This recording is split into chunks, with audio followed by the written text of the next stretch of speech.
জয় শ্রীকৃষ্ণ। রাধে রাধে। বন্ধুরা, পৌষ মাসের অন্যতম শুভ দিন হচ্ছে এই পৌষ সংক্রান্তি বা মকর সংক্রান্তি। কারণ এই দিনে সূর্য ধনু রাশি ছেড়ে মকর রাশিতে প্রবেশ করে। আর যেহেতু এই 2026 সাল ভগবান সূর্য নারায়ণের বছর, তাই এই দিনের মাহাত্ম্যকে আরও বাড়িয়ে দিয়েছে। মানা হয় এই পৌষ মাসের এই শেষ কদিন, এই পৌষ পার্বণ চলাকালীন মকর সংক্রান্তি অবধি আমাদের সামান্য কিছু কার্য সারা নতুন বছরকে পরম সৌভাগ্যে ভরিয়ে দেয়। শাস্ত্র বলছে যে এই দিন যারা একটু হলেও এই খাবারটি খায়, তারা সারা বছর ঈশ্বরের আশীর্বাদে সুস্থ এবং আয় উন্নতিতে ভরে ওঠে। এছাড়া এই দিনে কিছু কার্যে বন্ধুরা শনির দশা কাটে, মা লক্ষ্মী ও ভগবানের কৃপায় তাদের আয় উন্নতি বৃদ্ধি পায়, কাজে সুফল আসে এবং সূর্য নারায়ণ দেবের কৃপায় তাদের দুর্ভাগ্য কাটে, মান সম্মান বৃদ্ধি পায় এবং মহাদেবের কৃপায় তারা বিশেষ ভাগ্যশালী হন। কারণ বন্ধুরা, আগামী 14ই জানুয়ারি এই পৌষ বা মকর সংক্রান্তির দিন পালিত হবে 2026 সালে প্রথম শর্তিলা একাদশী, যা শুরু হচ্ছে বন্ধুরা আগামী 13ই জানুয়ারি মঙ্গলবার দুপুর 3:17 থেকে পরের দিন 14ই জানুয়ারি বুধবার বিকেল 5:52 পর্যন্ত।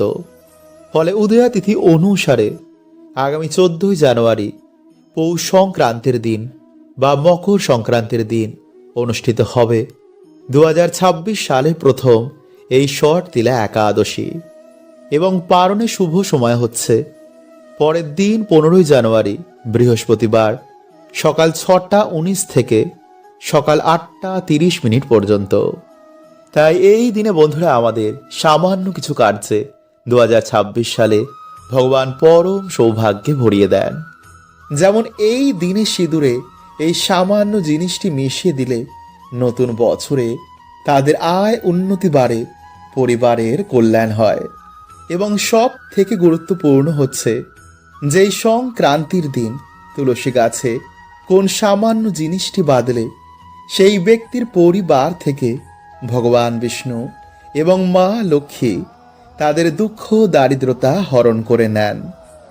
এছাড়াই পৌষ সংক্রান্তির দিন যদি কুকুর বা কাককে এই সামান্য জিনিসটি খাইয়ে দিতে পারেন, তো নতুন বছরে বন্ধুরা আপনাদের ওপর শনি বাধা পড়বে না, সকল কাজেই আপনাদের সফলতা আসবে, পরিবারে সুখ শান্তি বজায় থাকবে।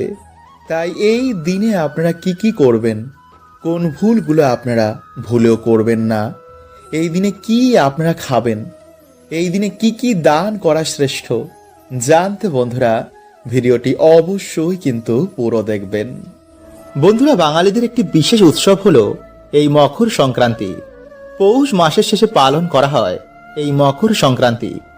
এই দিন সূর্য ধনু রাশি ছেড়ে মকর রাশিতে প্রবেশ করে, তাই এই দিনকে মকর সংক্রান্তি বা উত্তরায়ণ বলা হয়। এই বছর মকর সংক্রান্তি অনুষ্ঠিত হবে 14ই জানুয়ারি। এই দিন স্নান ও দানের এক বিশেষ মাত্রা রয়েছে। এই দিন দান করলে জীবন থেকে অনেক বাধা, আর্থিক সমস্যা দূর হয়। তাই বন্ধুরাই মকর সংক্রান্তিতে অবশ্যই কাক ও কুকুরকে এই একটি খাবার খেতে দিন। এই খাবারের ফলে আপনার দুর্ভাগ্য তারা নিয়ে নেবে। আর ভিডিওতে আপনাদের বলবো এই দিন কি দান করা সর্বশ্রেষ্ঠ মানা হয়। তো নমস্কার বন্ধুরা, আমি রাজু আর আমাদের চ্যানেলে আপনাদের স্বাগত। তার আগে বন্ধুরা ভিডিওটি একটি লাইক করে কমেন্টে হর হর মহাদেব ও জয় শ্রীকৃষ্ণ অবশ্যই লিখুন। বন্ধুরা, মকর সংক্রান্তির পূর্ণ লগ্ন শুরু হবে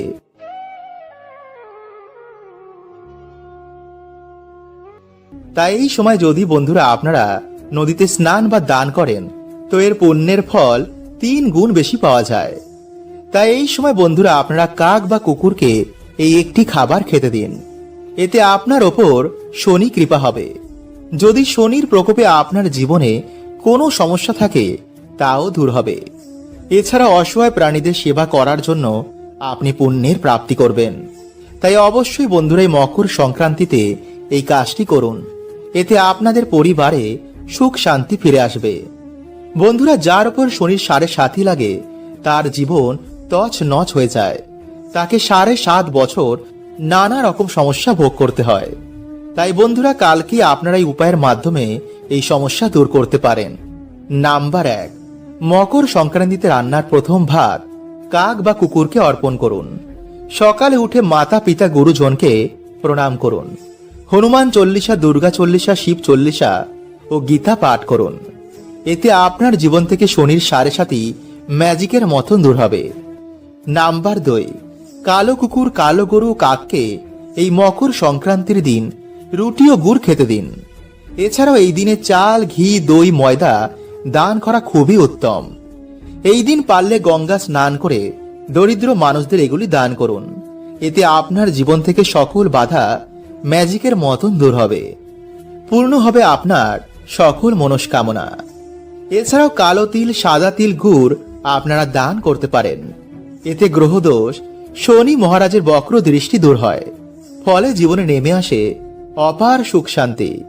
বন্ধুরা, মকর সংক্রান্তির দিন ঘি, গুড়, কম্বল, খিচুড়ি, উড়দ ডাল, বিউলির ডাল, তিল, লাল বা হলুদ বস্ত্র, চিনি কোনো গরিব দুঃখীকে দান করলে বা কোনো পশু পাখিকে এই দিনে অন্ন দান করায় মানুষেরা নিজের সাথে সাথে তাদের মৃত পূর্বজের আত্মারও উদ্ধার করে দেয়। ফলে বহু দুর্ভাগ্য এই দিনে কাটে, শনির দশা কাটে, বৃহস্পতির সুফল তাদের জীবনে পড়ে এবং জীবের সেবায় ঈশ্বর অত্যন্তই প্রসন্ন হন। ফলে এই দিনে এই কার্যে তাদের মনোবাসনাও পূর্ণ হতে পারে। নাম্বার 2, বন্ধুরা, এই দিনে ভুল করেও কিন্তু আপনারা কাউকে ঝাড়ু, লোহা, প্লাস্টিকের জিনিস, ধারালো জিনিস, সিঁদুর, কোনো আমিষ জাতীয় খাবার বা সন্ধ্যের পর কিন্তু আপনারা টাকা, লবণ, দুধ মানে কোনো সাদা জিনিস কিন্তু কাউকে দান করবেন না বা ধার দেবেন না। নাম্বার 3, বন্ধুরা, এই দিনে ভুল করেও কিন্তু আপনারা দূরে কোথাও বাড়ি থেকে যাত্রা করবেন না এবং বাড়ি থেকে ভুলেও কিন্তু কাউকে তাড়াবেন না, এমনকি পশু পাখিদেরও। নাম্বার 4, বন্ধুরা, এই দিনে স্নান না করে কিন্তু আপনারা কোনো খাবার খাবেন না। তাই সকাল সকাল আপনারা এই দিনে স্নান করে বাড়িতে ভগবান বিষ্ণু বা মা লক্ষ্মীর আপনারা আরাধনা বা পুজো অর্চনা দিন। পারলে এই দিনে অবশ্যই আপনারা কোনো নদীতে গিয়ে কিন্তু স্নান অবশ্যই করুন, কারণ এই দিনে বহু দেবী দেবতারা নদীতে স্নান করতে আসেন। ফলে সেই জল স্পর্শ করাতে আমাদের বহু দুর্ভাগ্য নাশ হয়ে যায় এবং এই দিনে বন্ধুরা বহু দেবী দেবতারা আমাদের বাড়িতে এসে আমাদের আশীর্বাদ দিয়ে যান। তাই সকাল সকাল এই দিনে আপনারা ঘুম থেকে উঠে ভগবানের নাম কীর্তন করতে একদম ভুলবেন না। বন্ধুরা, হিন্দু শাস্ত্র অনুসার এই দিনে বাড়িতে ভগবান সত্যনারায়ণ পুজো বা ভগবান শ্রীকৃষ্ণ রাধা রানীর পুজোর এক বিশেষ মাত্রা রয়েছে। মানা হয় এই দিনে বাড়িতে ভগবানের পুজো, নাম কীর্তনে মানুষের বহু গুণ দুর্ভাগ্যের নাশ হয়ে যায়।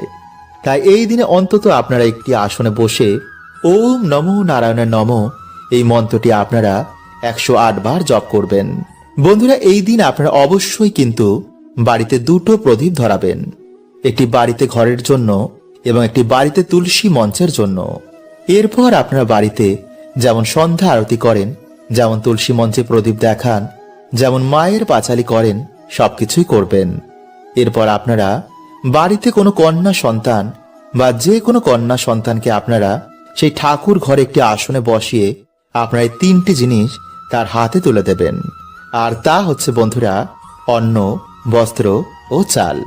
মানে আপনাদের সামর্থ্য অনুযায়ী আপনারা একটি নতুন বস্ত্র নেবেন, কিছুটা দক্ষিণা ও কিছুটা আতপ চাল। আপনারা এই 3টে জিনিস নিয়ে সেই কন্যা সন্তানকে আপনারা এই জিনিসগুলো দান করবেন।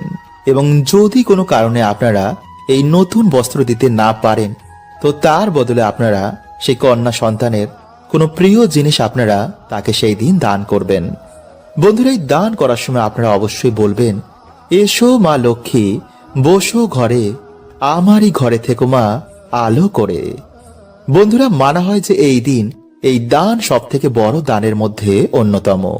মানা হয় এই দিন অন্ন, বস্ত্র, অর্থ যদি কন্যা সন্তানকে দান করা যায় তো জীবনে কখনো এই 3টে জিনিসের আর অভাব থাকে না। তাই এই দিন বন্ধুরা আপনারা কিন্তু অবশ্যই কোনো কন্যা সন্তানকে এই অন্ন বস্ত্র অর্থ দান করার চেষ্টা করবেন। বন্ধুরা বাড়িতে এই দিন ঠাকুরকে কোনো ভোগ না দিয়ে কিন্তু আপনারা কোনো রকম খাবার খাবেন না। তাই সকাল সকাল আপনারা স্নান করে ভগবানের পুজো অর্চনা করার পর ভগবানকে ভোগ দেওয়ার পরই আপনারা প্রসাদ রূপে তা বাড়িতে সকলে গ্রহণ করে দিনটি শুরু করুন। নাম্বার 2, বন্ধুরা এই দিন আপনার স্নান করে আসার পর সূর্য নারায়ণ দেবকে কিন্তু জল অবশ্যই অর্পণ করুন। কিভাবে আপনারা জল অর্পণ করবেন এবং কি মন্ত্র আপনারা পাঠ করবেন তা ভিডিও শেষে আপনাদের জানিয়ে দেব, তাই ভিডিওটি অবশ্যই কিন্তু বন্ধুরা আপনারা পুরো দেখুন। নাম্বার 3, বন্ধুরা এই দিন আপনারা বাড়িতে কোনো রকমের আমিষ রান্না করবেন না এবং খাবারে যদি আপনারা এই দিন কালো তিল মিশিয়ে খাবার খেতে পারেন তাহলে তো খুবই ভালো। নাম্বার 4, বন্ধুরা এই দিনে আপনারা কারোর সাথে কোনো রকমের ঝগড়া ঝামেলা করবেন না, কারণ মনে এই দিনে আপনারা কোনো রকমের দুঃখ দেবেন না। নাম্বার 5, বন্ধুরা এই দিনে যদি আপনাদের বাড়িতে কোনো গরিব দুঃখী আসে বা কোনো ভিখারি আসে তো ভুলেও বন্ধুরা তাদের কিন্তু বাড়ি থেকে খালি হাতে ফেরাবেন না, কারণ বন্ধুরা মানা হয় যে এই দিনে কিছু দান করলে মানুষের বহু গুণ দুর্ভাগ্যের পাপের নাশ হয়ে যায়। তাই অবশ্যই বন্ধুরা আপনারা কিন্তু আপনাদের সাধ্য অনুযায়ী এই দিন কাউকে দান করুন। নাম্বার 6, বন্ধুরা এই দিন আপনারা যতটা পারবেন পরিষ্কার পরিচ্ছন্ন থাকার চেষ্টা করুন। নোংরা জামা কাপড় এই দিনে কিন্তু ভুলেও পরবেন না। এই দিন আপনারা কান্না করবেন না, বাড়িতে অযথাই শোক পালন করবেন না। সকলের সাথে সেই দিন ভালো ব্যবহার করুন এবং উৎসব রূপে এই দিনকে আপনারা পালন করুন। নাম্বার 7, বন্ধুরা এই দিনে কিন্তু মহিলারা আপনারা ভুলেও মাথায় শ্যাম্পু দেবেন না। গাছ নখ চুল দাড়ি এই দিনে কিন্তু আপনারা বাড়িতে কাটবেন না। কোনো রকমের অশ্লীল কাজ কিন্তু এই দিনে আপনারা ভুলেও করবেন না। যতটা পারবেন এই দিনে আপনারা ঈশ্বরের নাম করুন, পুণ্য অর্জনের কাজ করুন। নাম্বার 8, বন্ধুরা এই দিনে আপনারা নতুন চাল, দুধ এবং খেজুরের গুড় মিশিয়ে পায়েসের মতন রান্না করে আপনারা ভগবানকে তা অবশ্যই ভোগ দিয়ে তারপর প্রসাদ রূপে বাড়িতে সকলে গ্রহণ করুন। এবং যদি একদমই আপনারা এই পায়েস রান্না করতে না পারেন তো সামান্য খেজুরের গুড় আপনারা ভগবানকে ভোগ দিয়ে তা আপনারা গ্রহণ করুন। এতেও বন্ধুরা আপনারা ভগবানের কৃপা প্রাপ্তি করবেন। এবং এই দিনে বন্ধুরা কালো তিলের নাড়ু খেলে শনির দশা কাটে, বাড়িতে খিচুড়ি রান্না করে ভগবানকে ভোগ হিসাবে দিয়ে খেলে মা লক্ষ্মী এবং ভগবান শ্রীকৃষ্ণের কৃপা তাদের জীবনে এসে পড়ে। ফলে সর্ব কাজে, ব্যবসায়, যে কোনো কাজে তাদের সুফল প্রাপ্তি হয়, আয় উন্নতি বাড়ে এবং পরিবারে সুখ শান্তি বৃদ্ধি হয়। এবং এই সোমবার সংক্রান্তির মহাযোগে সবথেকে গুরুত্বপূর্ণ যে কাজটি আপনাদের বলেছিলাম যে সিঁদুরে কোন জিনিসটি মিশিয়ে আপনারা সারা বছর ব্যবহার করলে আপনাদের আয় উন্নতি বাড়বে, চলুন আমরা জেনে নিই। বন্ধুরা হিন্দু ধর্মে সিঁদুরের গুরুত্ব অপরিসীম। প্রাচীনকাল থেকে হিন্দু মহিলারা বিবাহের পর সিঁথিতে সিঁদুর পরেন। মানা হয় সিঁদুরের কিছু নিয়ম পালন করলে স্বামীর যেমন আয়ু বৃদ্ধি হয় তেমনি আয় উন্নতিও কিন্তু বাড়ে। আবার সিঁদুরের কিছু ভুলেও বন্ধুরা স্বামীর আয় উন্নতির পথেও কিন্তু বাধা এসে দাঁড়ায়, মানে স্বামীর জীবনে এসে পড়ে চরম দুর্ভাগ্য। তাই আজকের এই ভিডিওতে বন্ধুরা আমরা জানবো যে সিঁদুরে কোন জিনিসটি রাখলে স্বামীর আয় উন্নতি বৃদ্ধি পায় এবং পরিবারে মা লক্ষ্মীর কৃপা হয়। এবং সাথে বন্ধুরা আমরা জানবো যে কোন সময় নারীদের ভুলেও সিঁদুর পরতে নেই, এতে স্বামী এবং পরিবারে দুর্ভাগ্য নেমে আসে। এবং কোন আঙ্গুল দিয়ে সিঁদুর পরা উচিত এবং সিঁদুর পরার মন্ত্র কি। তাই অবশ্যই বন্ধুরা আপনারা কিন্তু ভিডিওটি পুরো দেখতে ভুলবেন না। এবং ভিডিওটি বন্ধুরা আপনারা একটি লাইক করে কমেন্টে হর হর মহাদেব ও জয় শ্রীকৃষ্ণ অবশ্যই লিখুন। নাম্বার 1, ভিজে সিঁদুর কখনই আপনারা মাথায় দেবেন না। এতে বন্ধুরা ভিজে সিঁদুরের মতন আপনাদের স্বামীর আয় উন্নতিও কিন্তু ধীরে ধীরে ডেবে যাবে।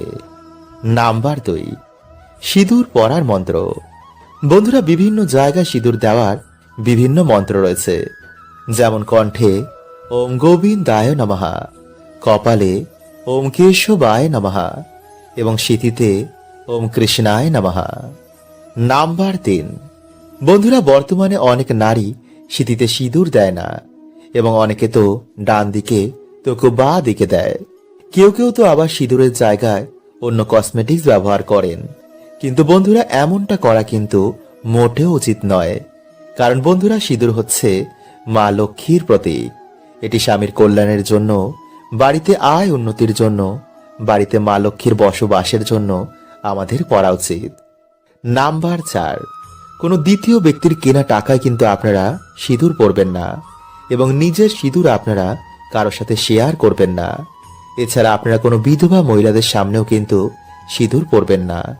এতে বন্ধুরা, তাদের দুর্ভাগ্য আপনারা না জেনে আপনাদের জীবনে ডেকে আনবেন। নাম্বার 5, হাত থেকে সিঁদুর পড়ে গেলে আপনারা কি করবেন? বন্ধুরা, শাস্ত্র বলছে যে হাত থেকে সিঁদুর পড়ে যাওয়া মোটেও কিন্তু কোনো শুভ সংকেত নয়।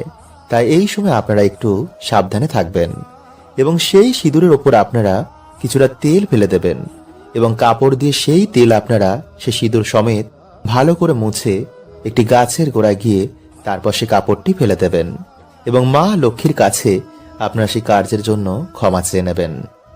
নাম্বার 6, স্বামীর উন্নতির জন্য, বাড়িতে সুখ শান্তি বৃদ্ধির জন্য আপনারা মাতা পার্বতীকে বা মাতা দুর্গাকে কিছুটা সিঁদুর অর্পণ করে সেই সিঁদুর থেকে আপনারা কিছুটা সিঁদুর নিয়ে নিজেদের সিঁদুরে মিশিয়ে সেই সিঁদুর আপনারা স্বামীর কল্যাণের কথা ভেবে আপনারা প্রত্যেক দিন স্বামীর উন্নতির কথা চিন্তা করে ব্যবহার করবেন। এছাড়াও যদি বন্ধুরা আমাদের বাড়িতে কেউ মারা যায়, মানে ওষুধ চলাকালীন, সেই সময় বাড়ির মহিলাদের সিঁদুর ব্যবহার করতে নেই, এবং তর্জনী আঙ্গুল দিয়ে সিঁদুর পরলে বাড়িতে শান্তি বাড়ে, এবং মধ্যমা আঙ্গুল দিয়ে সিঁদুর পরলে স্বামীর আয়ু বৃদ্ধি হয়।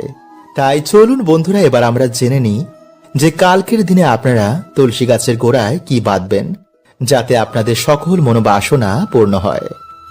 নাম্বার 1, বন্ধুরা, শাস্ত্রের অনুসার নিত্য তুলসী মায়ের পুজো অর্চনায় মানুষের দুর্ভাগ্যে নাশ হয়। কারণ তুলসী মাতা হচ্ছে ভগবান বিষ্ণুর পত্নী। তাই আপনারা কালকের দিনে একটি লাল ওড়না যা দেবী মাকে অর্পণ করা হয় তা এনে আপনাদের মনোবাসনা বলে তা তুলসী গাছে জড়িয়ে দিন। যদি আপনারা কালকের দিনে এটি করতে না পারেন, তো আপনারা যে কোনো বৃহস্পতিবার বন্ধুরা এটি করতে পারেন। নাম্বার 2, বন্ধুরা, যারা এটি ব্যবস্থা করতে পারবেন না তারা একটি পরিষ্কার হলুদ সুতো নেবেন, এবং সেই সুতোটি নিয়ে আপনারা তুলসী গাছের গোড়ার সামনে গিয়ে দাঁড়িয়ে নিজের মনোবাসনা বলে ওম নমো ভগবতে বাসুদেবায় নমো এই মন্ত্রটি জপ করার পর সেই সুতোটিতে আপনারা 21টি বা 11টি গিঁট দেবেন, এবং সেই সুতোটি আপনারা তারপর তুলসী গাছে বেঁধে দিন।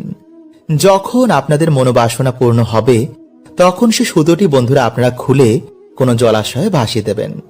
কিন্তু বন্ধুরা, এই প্রক্রিয়াটি যে আপনারা করেছেন তা কাউকে বলবেন না, এবং যেই দিন আপনারা করবেন সেই দিন আপনারা অবশ্যই নিরামিষ আহার গ্রহণ করবেন।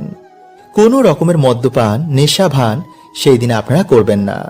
পরিষ্কার জামা কাপড় পরে হাত পা ধুয়ে তবেই কাজটি করবেন। বন্ধুরা, প্রত্যেক মানুষ চায় যে তার জীবনে সুখ সমৃদ্ধি আসুক, খারাপ সময় কখনো যেন তার জীবনে না আসুক। কিন্তু বন্ধুরা, এমনটা সম্ভব নয়, কারণ আমাদের জীবনে সুখ দুঃখ গোল গোল ঘোরে। সুখ চলে যাওয়ার পর দুঃখ আসে, আবার দুঃখ চলে যাওয়ার পর সুখ ফিরে আসে। হ্যাঁ বন্ধুরা, আমি জানি যে দুঃখের সময় কাটানো অনেকই কষ্টকর হয়, কিন্তু এই সময় কিছু এমন সংকেত প্রাপ্ত হয় যা দেখে আপনি সহজেই বুঝতে পারবেন যে আপনার ভালো সময় কখন আসতে চলেছে। হ্যাঁ বন্ধুরা, তাই অবশ্যই ভিডিওটা পুরো দেখবেন। নাম্বার 1, যদি পুজো করার সময় আপনার চোখ দিয়ে জল পড়তে শুরু করে, বা পুজো করার সময় যদি আপনার মনে হয় যে তিনি আপনাকে দেখে হাসছেন, তো এটা খুবই ভালো সংকেত মানা হয়। এর মানে ঈশ্বর আপনার ওপর খুবই প্রসন্ন, আর আপনার জীবনে ভালো সময় খুব তাড়াতাড়ি আসবে। নাম্বার 2, যদি আপনার বাড়িতে হঠাৎই কালো পিঁপড়ের আগমন বেড়ে যায়, তো বুঝবেন যে আপনার বাড়িতে মা লক্ষ্মীর আগমন হবে। ফলে টাকা পয়সা জনিত কোনো রকম সমস্যা আপনার জীবনে আর থাকবে না। তাই অবশ্যই বন্ধুরা পিঁপড়েদের প্রণাম করে আটাতে চিনি মিশিয়ে তাদের খেতে দিন।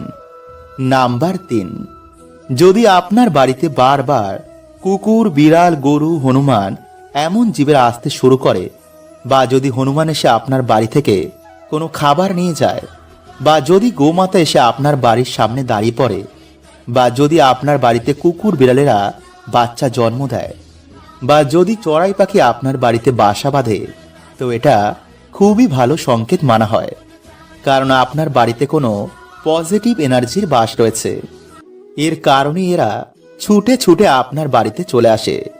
নাম্বার 4, যদি আপনার ঘুম ভোর 3টে থেকে 5টার মধ্যে ভেঙে যায়, তো ভাববেন আপনি খুবই ভাগ্যবান, কারণ ব্রহ্ম মুহূর্তে আপনার বাড়িতে কোনো দেব দেবীর আগমন হয়, আর তিনি এসে আপনাকে ঘুম থেকে তুলে দেন। যদি আপনি ঘুম থেকে উঠে সেই সময় জপ তপ করেন, তো আপনার জীবন খুব তাড়াতাড়ি পরিবর্তন হবে। নাম্বার 5, যদি আপনার বাড়িতে হঠাৎই বাচ্চাদের আগমন বেড়ে যায়, বা যদি বাচ্চারা আপনাকে দেখেই একগাল হাসি দেয়, তাহলে ভাববেন আপনার সাথে ঈশ্বরের আশীর্বাদ রয়েছে, কারণ ছোট ছোট বাচ্চারা ঈশ্বরকে দেখতে পায়, তাই আপনার দিকে তাকিয়ে তারা একগাল হাসি দেয়। নাম্বার 6, যদি আপনার বাড়িতে একই জায়গায় 3টে টিকটিকি দেখতে পান, তো এটা খুবই শুভ মানা হয়। এরাও বাড়িতে মা লক্ষ্মীর আগমনের সংকেত দেয়।